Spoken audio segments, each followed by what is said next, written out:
Hey Guillaume, how are you? I'm good. How are you? Good. It's great to have you here, and it's nice to see you. Thank you. Thank you for having me. Oh, you're welcome. And it's been so you're on the Gold Coast, the sunny, beautiful Gold Coast, and I'm actually quite jealous right about now. Yeah, I think everyone is. Everyone is. We can't really talk about it too much.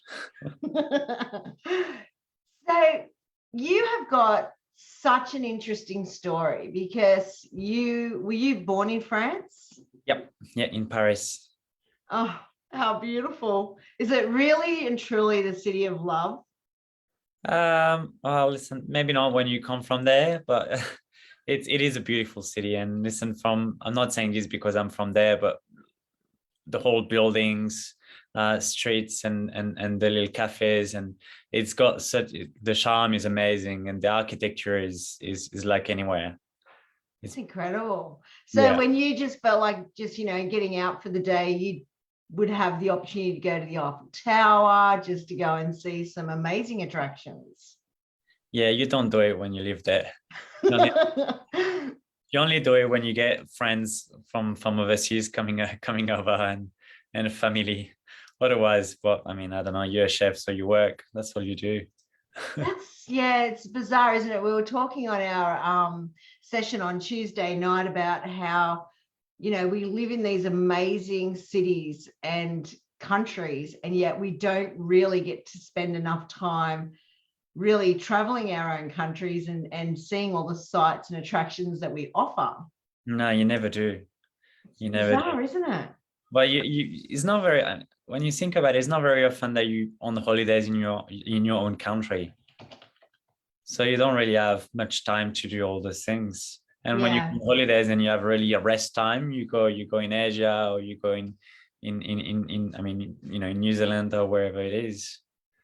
So how long have you been in Australia for? I've been in Australia for 8 years. Wow. And you've created your own little family here now as well. You're married and you've got two beautiful children, Yep, that's correct. little boy and a girl, little pigeon pair. Yeah. So when you were growing up, did you always want to be a chef? Not really. My dad was a chef, and when I was born, my family actually had a restaurant in Paris. And but This then story just keeps getting better. but then they sold it, and my dad was still a chef. And when he turned 32, I think he just wanted to spend more time with us, with my brother and I. So he gave up of being a chef. And when I turned, I think 16 or 17, I was like, I was not too good in school, and I knew I didn't really want to study. So I was like, oh, I might become a chef. And my dad said to me, well, being a chef is a beautiful job, but it's pretty full on. It's hard. You need to understand that. So we sat down for an hour and talked about it, and I decided to keep going and Good to on you. do it. It's interesting. I was speaking with Gary Johnson yesterday, and Gary actually lives in Brisbane, and he's the national executive chef of the ALH group. But he and I were conversing about, that chefs come out of school and they have this belief that, that because they're not that great at school, that they're not smart people. Yet I believe that our industry is full of the smartest people that I've ever had the privilege to meet. Well, I think school is not for everyone, and not everyone wants to sit down in a seat listening to someone and learn this way. And I've never been good at it.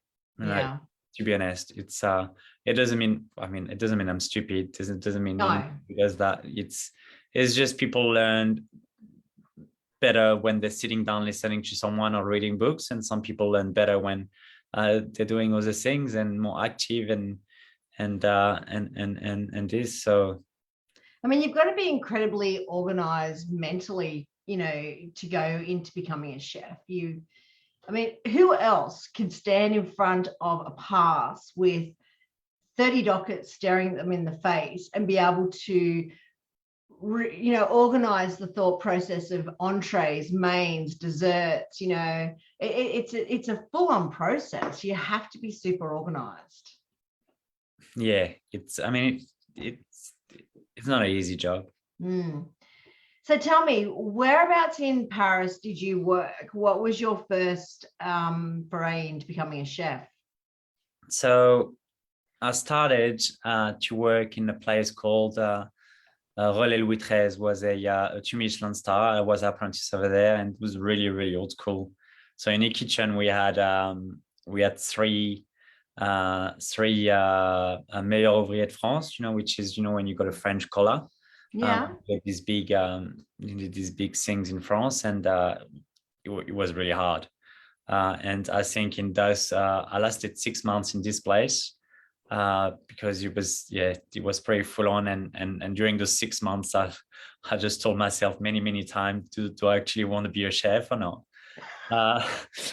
But listen, I kept going, and then I moved after that place. I moved in the south of France in another 2 Michelin star restaurant called Le Moulin de Mougins, where the pressure was still there, but was a little bit more relaxed and more, let's say, more friendly atmosphere. And that's where really I learned how to love my job. And then that's really nice. Yeah. And then you worked in a number of Michelin star restaurants. Yeah. And what did you learn from from working in those restaurants? Well, you learn, I think, a good discipline. You learned, I believe, how to do things the right way, or at least one of them. And you learned consistency, how to be organized, all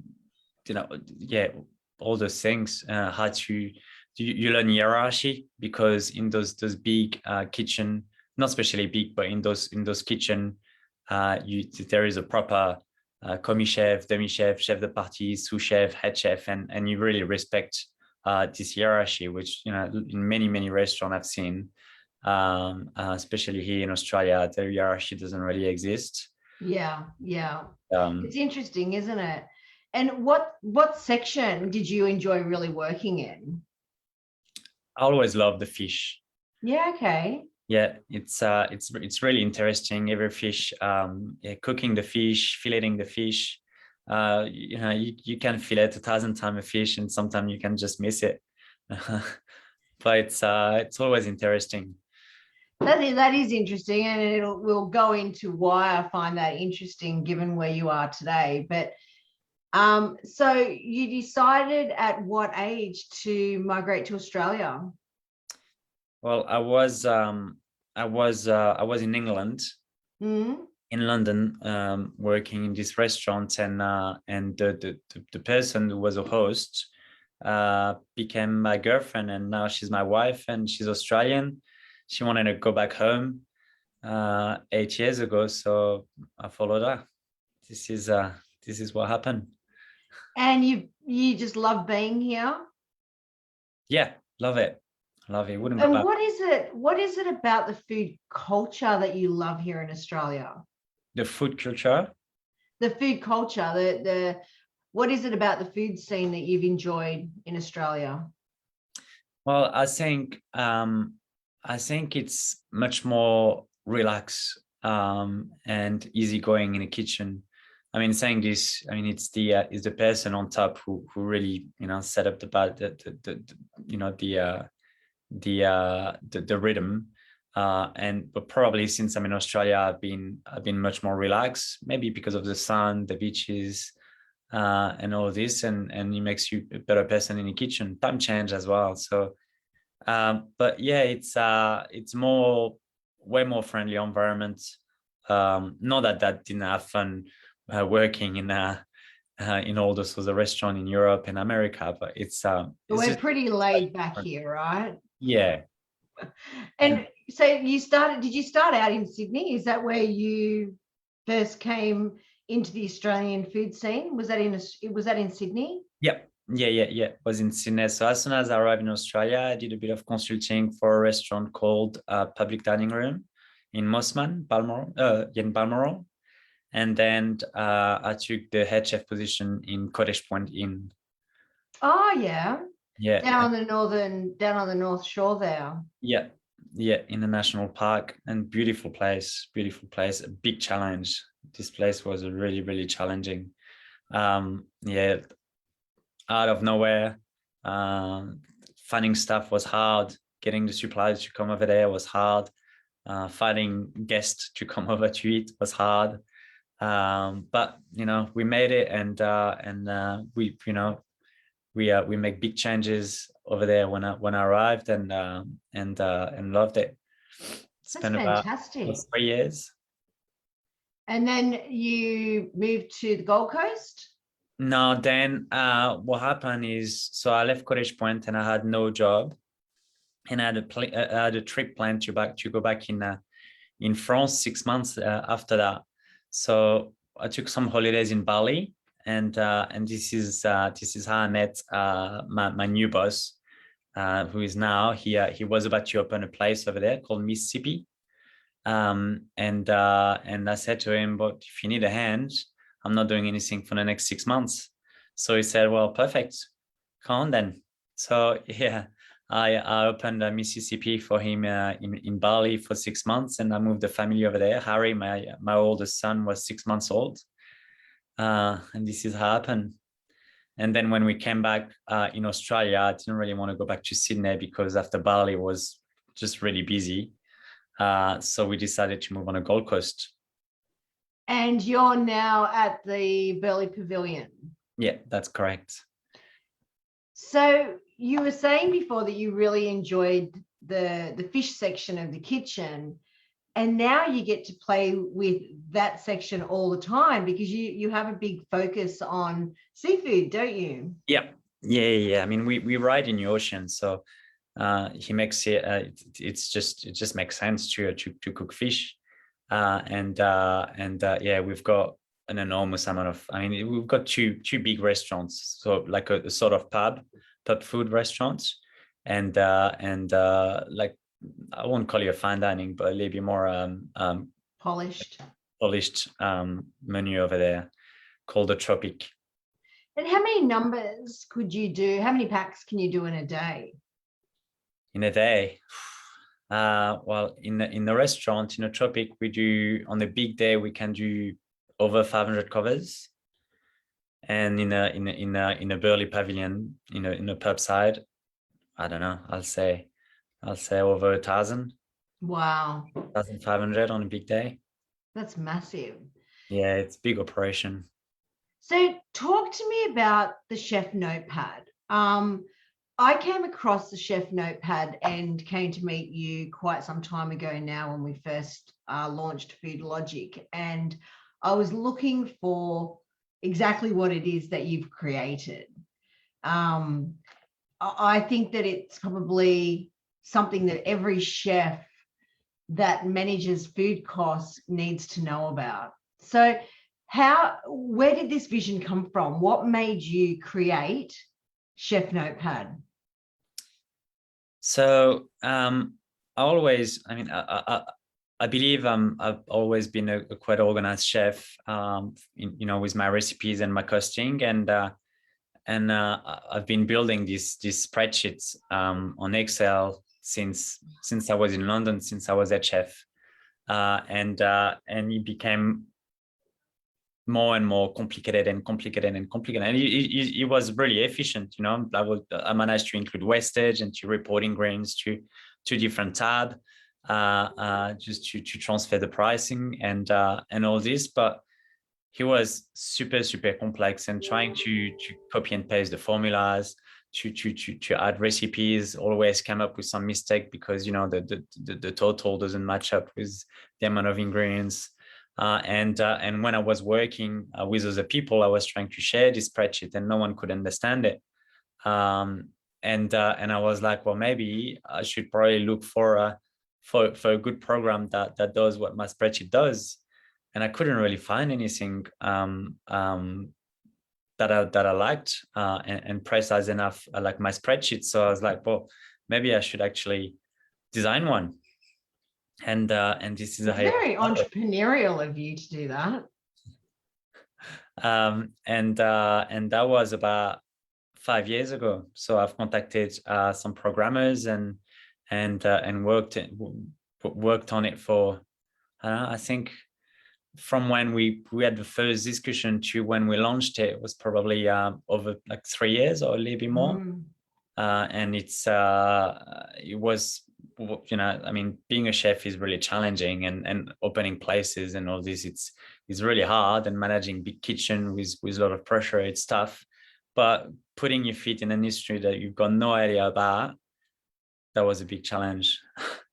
Yeah, that it would have been massive. I mean, we're talking about the technology side of programming, which is a completely different beast. I mean, my partner Phil, as you know, I mean, he works as a solution architect for Amazon, and I'm just like, you know, he's like, you know, just send it to me as a markup. I'm like, I don't even know what a markup is.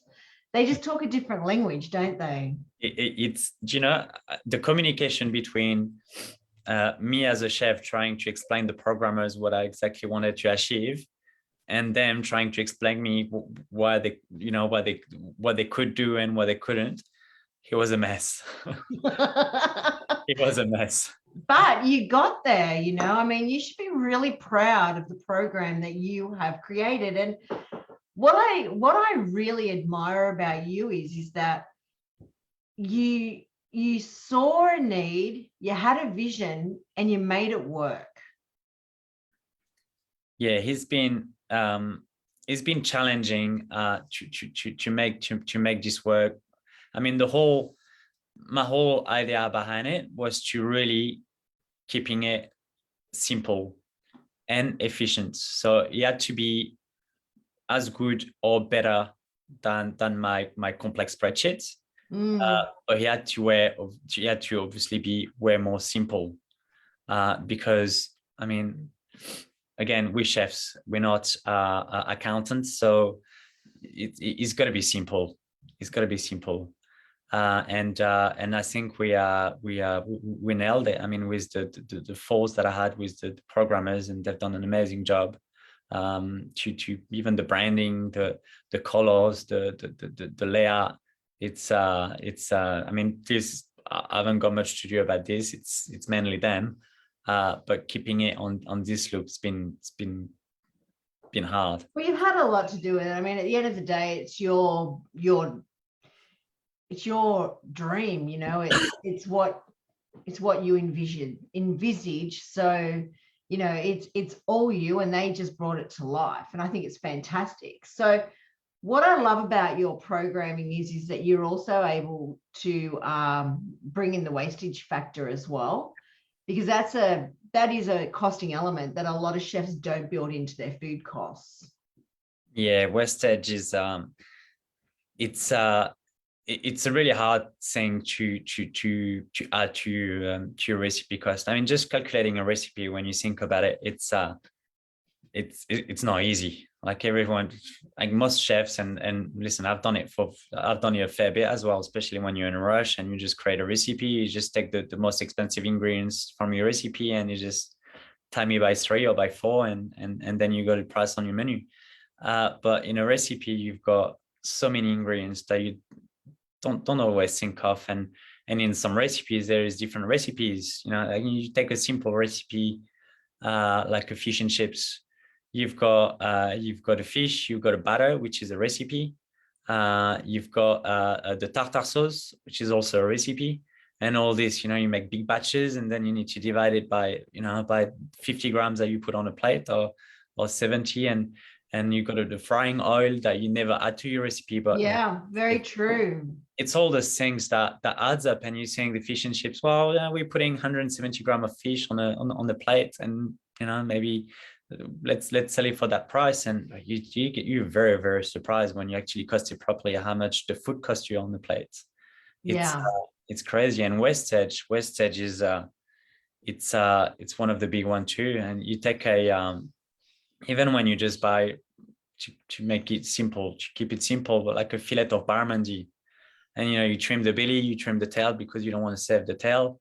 You take the bones out, and you go already, I don't know, 12, 14% wastage on it. So from $28, you go over $30 per kilo. And this is big too. The difference of price that you should sell it for 28 or maybe 32. It's a lot of money that at the end of the year for a small or a big business can save. Well, it's money that it's money that you should be able to save, like you don't have to, it's your money, like it's your raw material, and you've just got the right to charge what you need to charge, right? Yeah. So when it comes to, so with your program, you can add in all the ingredients. So explain to me how you would build a recipe. So when you get started with Chef Notepad, what you need to do is pretty much take all your invoices and put them in a program. Once you've done that, so you can also add different measurements. So on an Excel spreadsheet, you tend to, if you put a kilo of barramundi, let's keep on that example, you put 200 grams, you need to put 0.2, and that makes it 200. With Chef Notepad, you can actually put 200 grams or kilo. You can also add other measurement like pieces or box or pinch, and all those ones to make it very accurate, and to also make your recipe easier to read. And you add wastage to it, so you can also add different wastage. And from there, when you've got all your ingredients set up, you can just build up your recipe. So how do you make food costs sexy? I mean, it's such a necessary tool and a resource that every kitchen must have.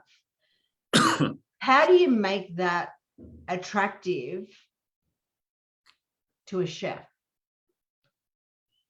Mm-hmm. Well, you are a chef. You've created a tool for chefs. So, that's easier, I would think, for you to be able to explain to people exactly like you just did then. You've calculated it back to pieces, boxes, pinches, whatever way that a chef could possibly need to be able to measure their product. You have that understanding because that's what you do. Yeah, I mean, I think there is two big things about Chef Notepad. The first one is obviously calculating a recipe. This is the main feature of it, and this brings awareness of how much costs the food that goes on the plate, which will give you awareness of how much you should sell it for. And this is big. I mean, how often do you guess the price that you put on a menu? And listen, I'm doing it sometimes, when you're in a rush and you don't have time, and even that I've created an amazing tool to calculate it. Sometimes you just do it, and it's just check later. But there is this feature which is really powerful, but there's also the features that once you cost your recipe, it means you also store your recipe. And it means you got all your recipes on Chef Notepad, which is online. It means you can access it from your phone, tablet, or a computer from anywhere, as long as you've got internet. And this is powerful because from anywhere, if you're in a kitchen, you can check your recipes, and you can check your method, you can check the photo, you can share the recipes as well with your chef. So being able to do all this, it brings also consistency. And who says, I mean, I always say consistency is kind of similar than profitability. It's one of the number one rule in the restaurant industry.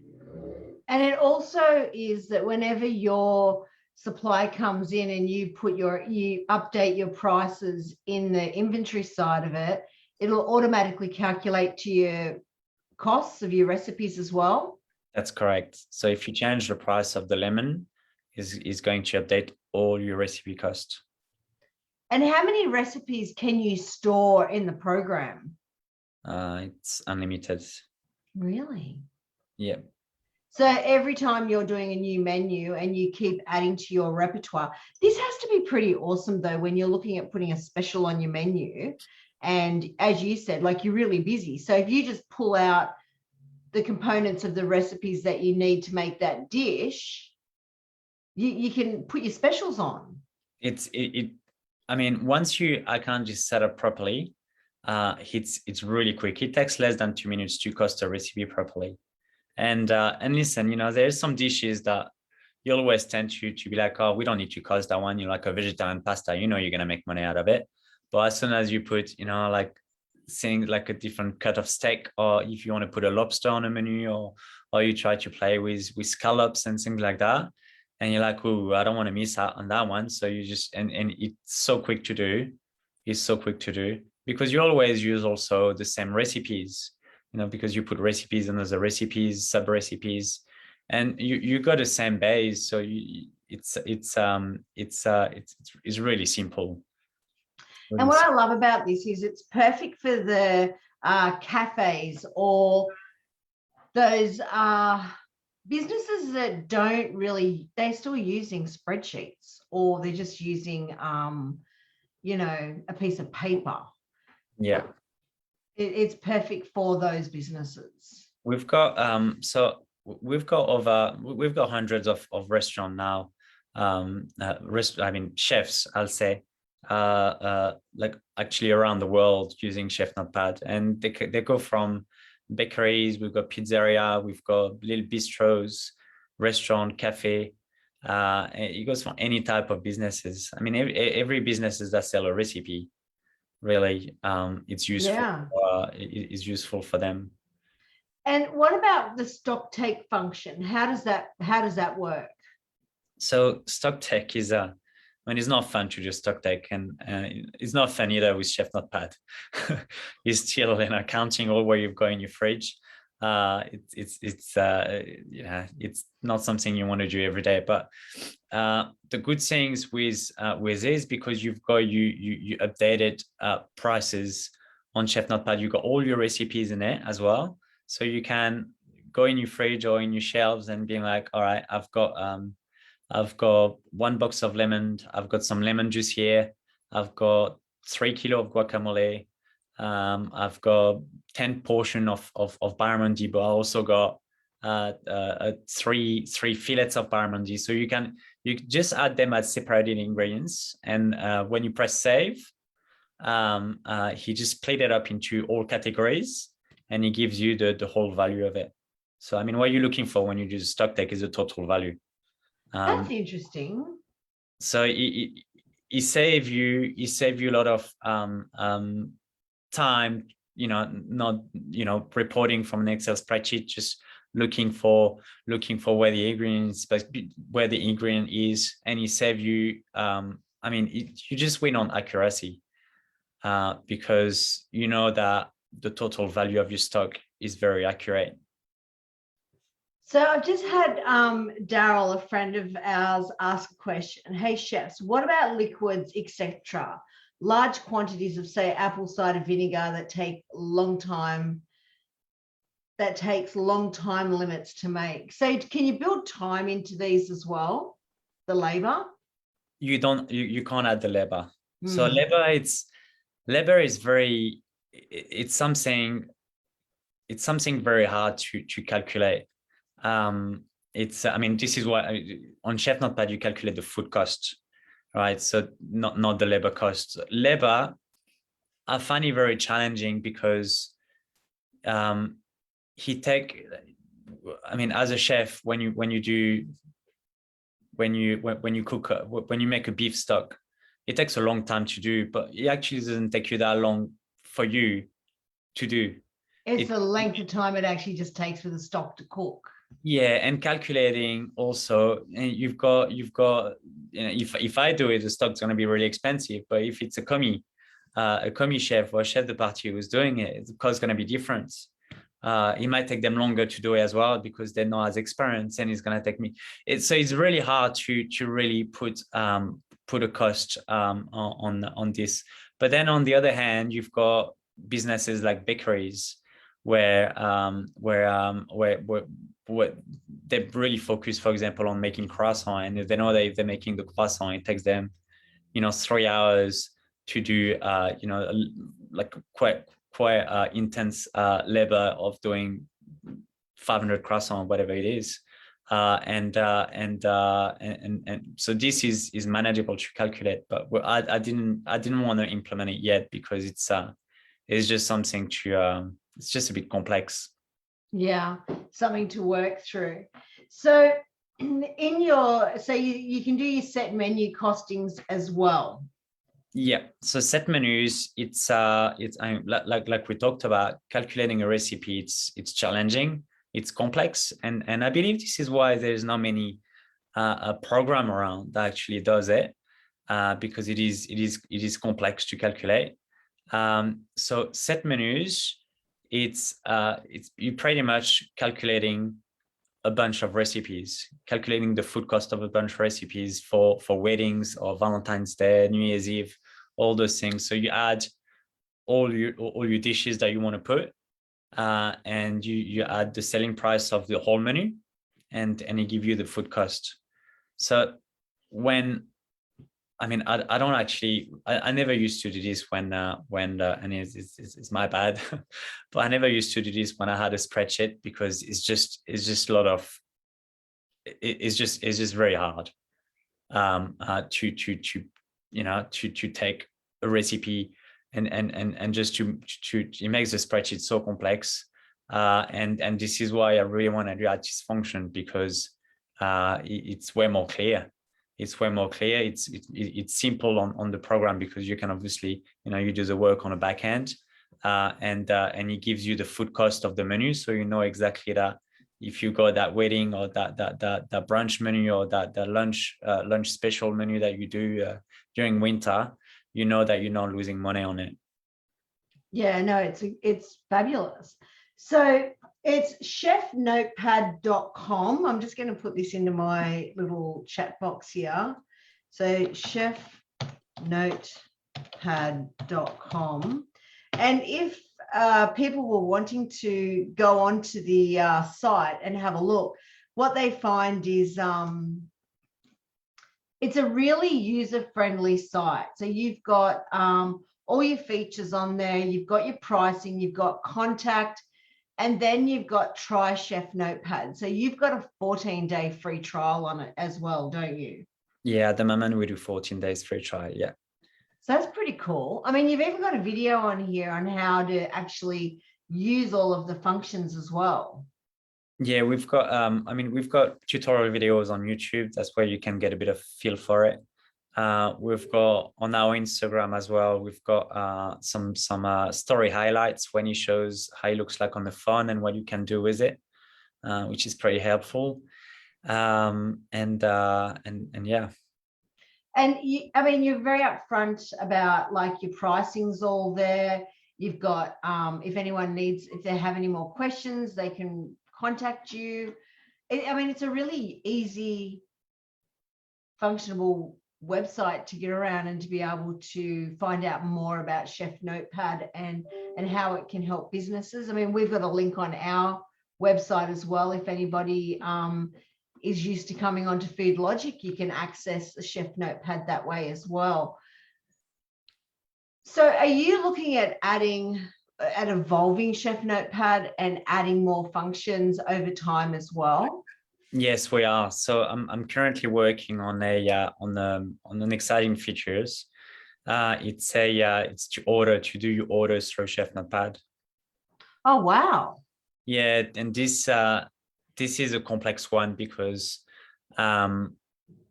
obviously it's when you do your orders, you send email, sometimes you send text, sometimes you just make a phone call, and we just try to streamline it to just do everything in one click.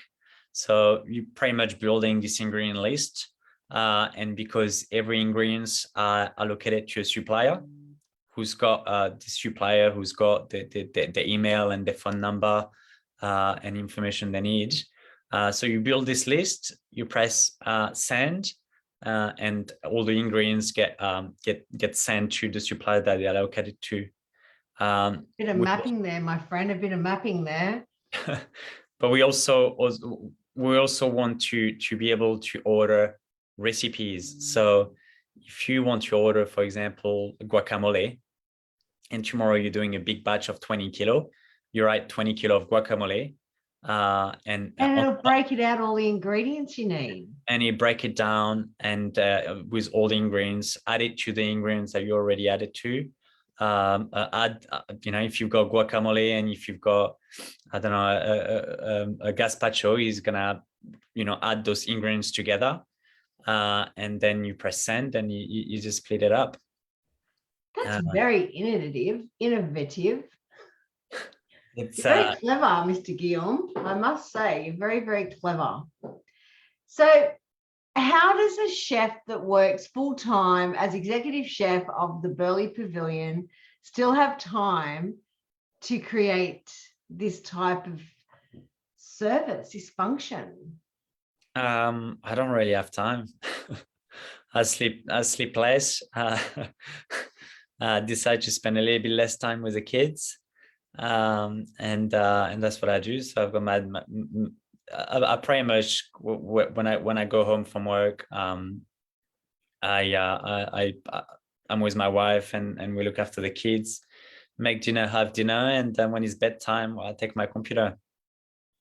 It's not really healthy, but listen, I think once all the updates I want to do, I'll set up and things like that.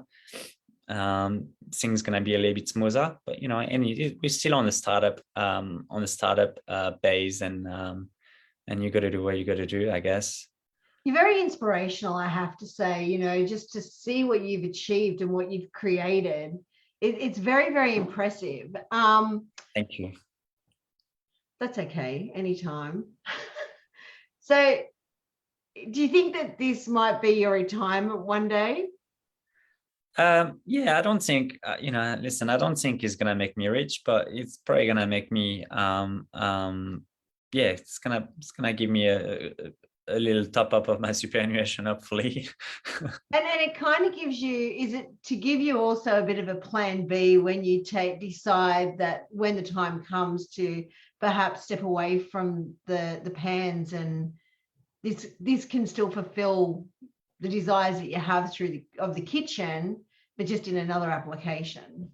Yeah, exactly. I mean, it's a very interesting job that I'm doing in here, and it's very out of my comfort zone, and I'm learning a lot, because I've been learning about design, because I mean, everything, when you're a startup, you got to save cost. So any design or videos or advertising and things like that, you need to learn how to do it. So at the moment, I'm actually redoing my whole website, and I'm doing it myself, just to save $15,000. It's as simple as this. So are you a perfectionist? I won't say I'm a perfectionist, but I like doing things right, and I like when things look good and are simple, and yeah, I like it. I like being organized. So where do you get your inspiration from in terms of I don't know, like colors, for example? Like how do you find the color that you want? Do you just surf the internet looking at other global sites, or are they colors you just like? It's I get a lot of marketing ideas and design idea from one of my favorite sites is Xero, the accounting system, because we pretty much got the same business model. They make you step away from spreadsheets and you do a better accounting. So, and we do the same, make you step away from spreadsheet to do better recipe costing. And yeah, it's you just, it's funny, because I used to delete all the marketing email that I was getting from anywhere. And now I actually open them and I see how the structure of it, and I see what design they do, and I see what happened when you click here. And same for the for website, and you just stream through them, and it's like, oh, that's interesting, and you just learn like that. It's interesting when you step into this space and kind of coming from, you know, being a chef, you don't really understand. You're not taught about branding and about design or any of those things, marketing. I mean, to sell is to market, right? I mean, they're hand in hand, really. But the aesthetics and what colors mean, and how to lay out a website, like it's trial and error. There's not a lot of. It's so complex. It's a different industry. Listen, I mean, it's the same than, you know, when you're a chef and you want to open your restaurants. So it's really hard work to open to just, you know, to get to open the door of the restaurants. You know, you design the restaurant, you choose a share, you have a look at what food you're gonna sell, what menu is gonna look like, what prices you're gonna do, suppliers, all this. It's really complex, but it's also very, very complex to make it work afterwards, because you can have the best restaurant in the world, just, you know, best looking, best menu, best pricing. You still need to get people through the door. And this is a different, you know, it's you need to do a bit of marketing behind it, and contact contact the you know, newspapers and bloggers, and it's hard. Yeah. So when you have got sort of like a blind site, and it's not like people can come to you and visit you, you've got to go to them and you've got to educate and drive that awareness to ultimately get that conversion. What's been your strongest channel to do that? Well, originally, I obviously when I just started, I had no budget, so I was doing it purely on Instagram and Facebook, and that got me started. And then when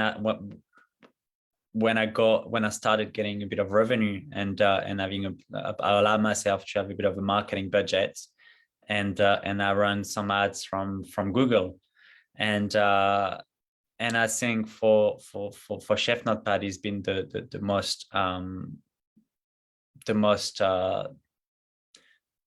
better way to get new users, because I get people to actually type recipe calculator. They look for Chef Notepad rather than just seeing Chef Notepad and then clicking on the ad, like on social, for example. And the 14 days free trial, I mean, that has to be also, I mean, that's very generous. So, like, you know, if people come in, they only have to really try it by putting a couple of recipes in there to see how powerful this platform is and how much it can instantly help their business. Yeah, it's not. I don't think it's that generous. I think it's a good balance. I mean, we chefs, we're busy, and I mean, most of the people that they go on their trial, and I'll say 30 people of new users, they ask if they can extend the trial, and I do it because, you know, we just don't have time to, you know, you click on it, you have a little look and feel, but you don't have time to look at the function or to actually try out how to cost the recipe. So it's but, you know, if you push it, I think 14 days, it's a good time. 1 month, you know, if I was doing 1 month in the beginning, and you start, and it's like, oh, that's all right, I've got 1 month to try it, and you still don't make it. Yes, yeah, I know. It's kind of a bit of a time poor industry. So is there anything else that you want to tell us that I haven't asked you about regarding Chef's Notepad? No, not especially. I think we covered it all. I mean, it's again, it's designed for chefs, obviously by me, which a chef, but we also we contact all of our users, current users, to ask them for feedback always, because every chef works differently. And listen, I designed this program to suit me, to suit the business I work in, and to suit the way I work. But everyone works differently. So through feedback we get from other people, from other chefs and business owners, we actually evolve Chef Notepad and make it better and add features that I didn't think of, or had little shortcut of make things quicker, and little things like that. So it's really a program that is designed by chefs, and I'm not talking about me. I'm talking about your community. Oh, exactly. Everyone, every users really, and again, we're also on a really early stage, and there is a lot of work to do on it, and I'm aware of it. But it's everything got a cost, and it's got to be slow. But it's that there is so much to improve in it. But it's just about finding out how people work and what is it. Can you put pictures in there as well? You can, yeah. So you can add pictures, methods, yeah, you can also add. We've added few weeks ago. We've added tax.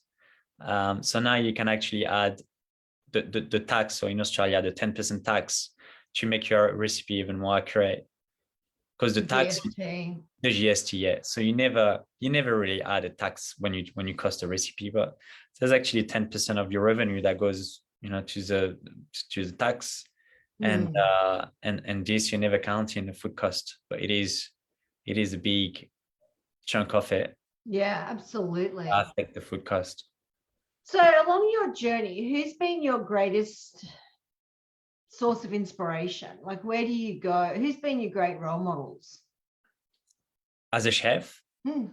Well, I think my boss in London was I think he's a big part of who I am today.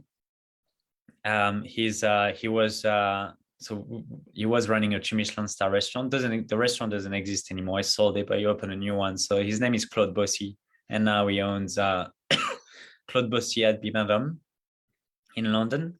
He's got 2 Michelin star, and he's a hardworking chef. He's got he works in some of the best restaurants in the world, and he just manages restaurants. It's just the way he manages restaurants are just insane. He's just so on top of everything. He knows everything what's happening from the floor, from the back end, from the website, and he's really, really good. That's really nice. And he's probably one of the best chef I cooked with. That's amazing. And you're going to stay in Australia? This is where you call home now? Yeah, I don't think I'm going anywhere. I mean, especially at the moment. No, not at the moment. But at least you can go outside the house at the moment. Yeah, that's true. We can't go outside, let alone go and get a haircut. My hair's like getting out of control.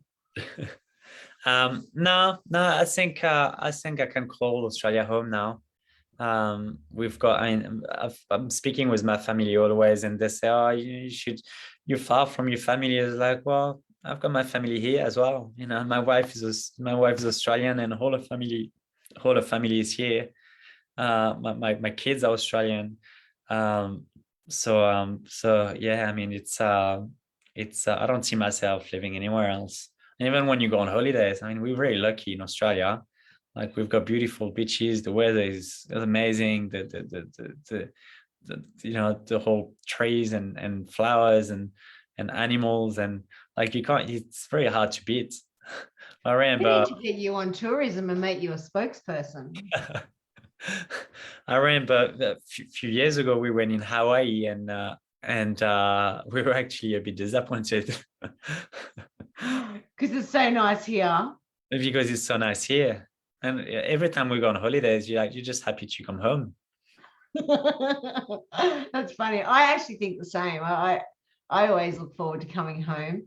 And in Australia, where have you been, or where have you holidayed? Like, where has been a place that's left an impression on you?